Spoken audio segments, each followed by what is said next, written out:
मुख्यमंत्री पद जो है गले की हड्डी बन गया है, ना निगलते बन रहा है ना उगलते बन रहा है। जब जेडीयू की तुलना हमें 34 सीटें अधिक मिली थी, जब 34 सीटें हमें अधिक मिली थी पिछली बार, तब भी नीतीश कुमार जी ही मुख्यमंत्री बने। लेकिन ये तो मतलब कोई एस्ट्रोलॉजर कोई वही बता सकता है ना कि बनेंगे नहीं बनेंगे। तो इस पर आप लोग भी वक्त मत पर, ये लोग लालू यादव उनके परिवार पर, कांग्रेस पार्टी पर विश्वास नहीं करने वाली है। दोबारा लालटेन के युग में नहीं जाएगी बिहार। ये साफ साफ ना, आपने ये कदम पीछे क्यों खींचा? अमित शाह को ये क्यों कहना पड़ा कि वक्त बताएगा? पहले बोले संसदीय बोर्ड तय करेगा। बनेंगे नहीं बनेंगे, ये बहुत सारी परिस्थितियां, क्या रिजल्ट आएगा अंततः, और अंततः जो है मैं समझता हूं कि कोई एस्ट्रोलॉजर ही आपको 100% बता सकता है कि वो बनेंगे नहीं बनेंगे। ये संभवतः क्यों लगा रहे हैं आप?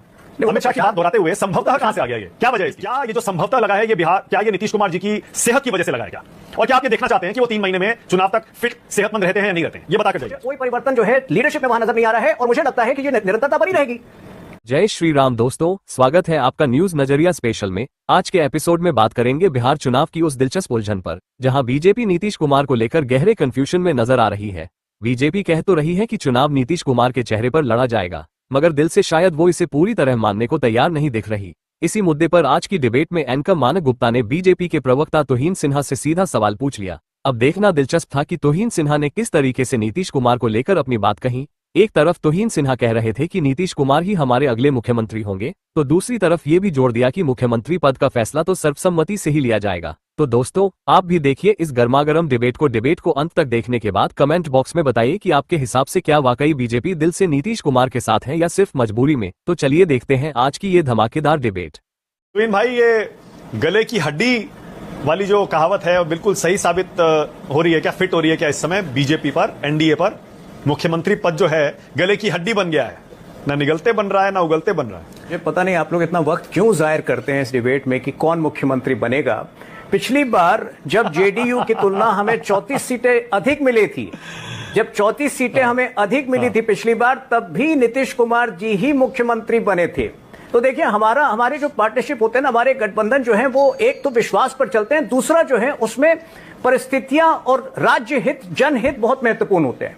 जब हम नीतीश कुमार जी के नेतृत्व में लड़ रहे हैं तो संभवतः वही बनेंगे। लेकिन ये तो मतलब कोई एस्ट्रोलॉजर कोई वही बता सकता है ना कि बनेंगे नहीं बनेंगे। तो इस पर आप लोग भी वक्त मत जाहिर कीजिए। विषय हमारे लिए बहुत जरूरी है, और विषय यह है कि बिहार में आज भी जनता जो है, इन पर ये लोग लालू यादव और उनके परिवार पर, कांग्रेस पार्टी पर विश्वास नहीं करने वाली है। दोबारा लालटेन के युग में नहीं जाएगी बिहार प्रगति की ओर निकल चुकी है, और आप देखेंगे वहां पर कोई कंपटीशन नहीं रहेगा। भव्य मेजॉरिटी के साथ बीजेपी और जेडीयू सरकार बनाएगी। ठीक है। अच्छा, तोहीन सिन्हा इतने पढ़े लिखे प्रवक्ताओं में है, इतने विद्वान हैं, बहुत रिसर्च करते हैं, कई किताबें लिख चुके हैं, बहुत आर्टिकुलेट भी हैं, हिंदी हो या इंग्लिश हो, और हर मुद्दे पर बहुत डिटेल में बोलते हैं। लेकिन देखिए, मुख्यमंत्री पद पर बोले 4 लाइन और उसके बाद आगे सरकार हम बनाएंगे। अरे भाई बताइए साफ साफ ना, आपने ये कदम पीछे क्यों खींचा? अमित शाह को ये क्यों कहना पड़ा कि वक्त बताएगा?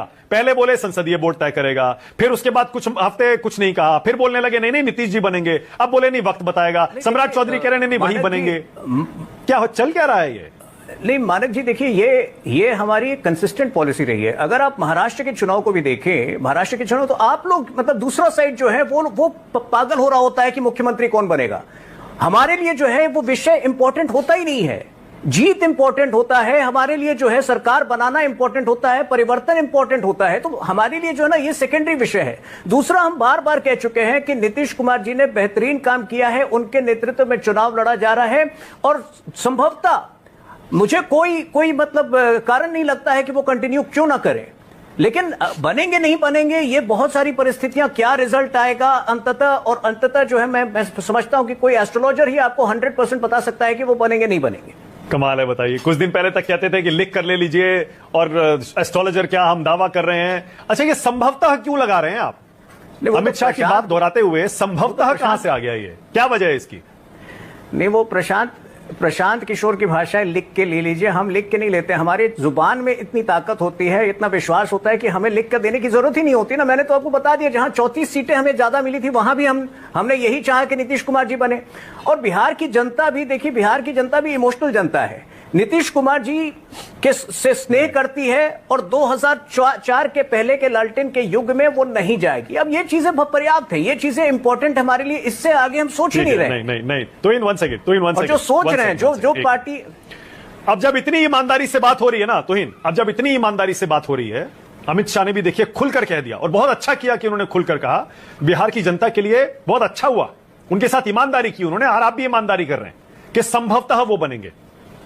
तो थोड़ी सी ईमानदारी और दिखाइए और बिहार की जनता के प्रति अपनी जिम्मेदारी को निभाते हुए तुहिन बीजेपी के राष्ट्रीय प्रवक्ता होने के नाते ये बता कर जाइए, आज बिहार की जनता सुन रही है, मैं बिहार में ही हूं, कि क्या ये जो संभवतः लगा है ये बिहार, क्या ये नीतीश कुमार जी की सेहत की वजह से लगा है क्या?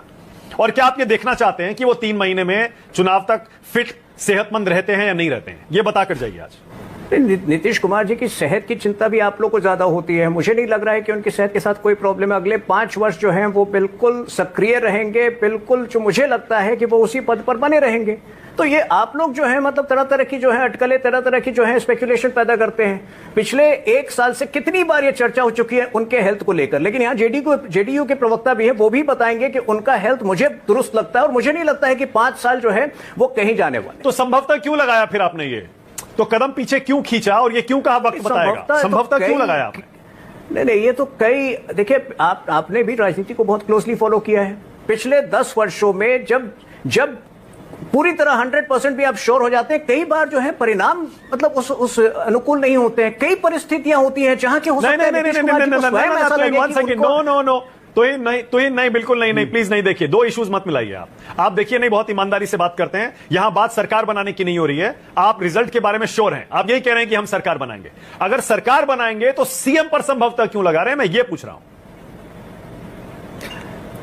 नहीं, मैंने आपको कह दिया, मुझे कोई चेंज नजर नहीं आता है। जो है, हम निरंतरता में बिलीव करते हैं, निरंतरता के साथ ही हम आगे बढ़ेंगे। लेकिन एक प्रवक्ता का एक मैंडेट नहीं है कि वो घोषित करे, वो सीएम का नाम घोषित करे, ये प्रवक्ता का मैंडेट नहीं है। जब घोषित हो जाएगा, मुझे लगता है कि ये निरंतरता बनी रहेगी और इसी प्रकार 5 साल जो है बिहार में दोनों पार्टियां काम करते रहेगी बिहार के हित के लिए। नायब सिंह सैनी आए थे और सम्राट चौधरी के नेतृत्व में आगे बढ़ेंगे ये कहकर गए थे। अब ये सारे बयान देखिएगा तो ऐसा लग रहा है कि बीजेपी में 2 राय है, बड़ा क्लियर है। आपने कहा आपका मैंडेट नहीं है, लेकिन आपकी प्रवक्ता के तौर पर यह ड्यूटी बन जाती है कि आप इन सारे बयानों को लेते हुए हमें समझाएं कि पार्टी का स्टैंड क्या है। अमित शाह कुछ कह रहे हैं, सम्राट चौधरी कुछ कह रहे हैं, नायब सिंह सैनी कुछ कह रहे हैं। मैंने तो इसीलिए ना मैंने कहा कि जो मैंडेट मेरे पास है उसको मद्देनजर रखते हुए, उसको ध्यान में रखते हुए मुझे कोई परिवर्तन जो है लीडरशिप में वहां नजर नहीं आ रहा है और मुझे लगता है कि ये निरंतरता बनी रहेगी। देखा आपने किस तरीके से बीजेपी के प्रवक्ता तुहिन सिन्हा नीतीश कुमार को मुख्यमंत्री बनाने को लेकर गोलमोल बातें कर रहे थे। आई होप आपको डिबेट पसंद आई होगी। डिबेट पसंद आए हो तो चैनल को लाइक कीजिए, शेयर कीजिए और अगर चैनल पर पहली बार आए हो तो सब्सक्राइब कीजिए। मिलते हैं फिर किसी नई डिबेट में, तब तक जय श्री राम।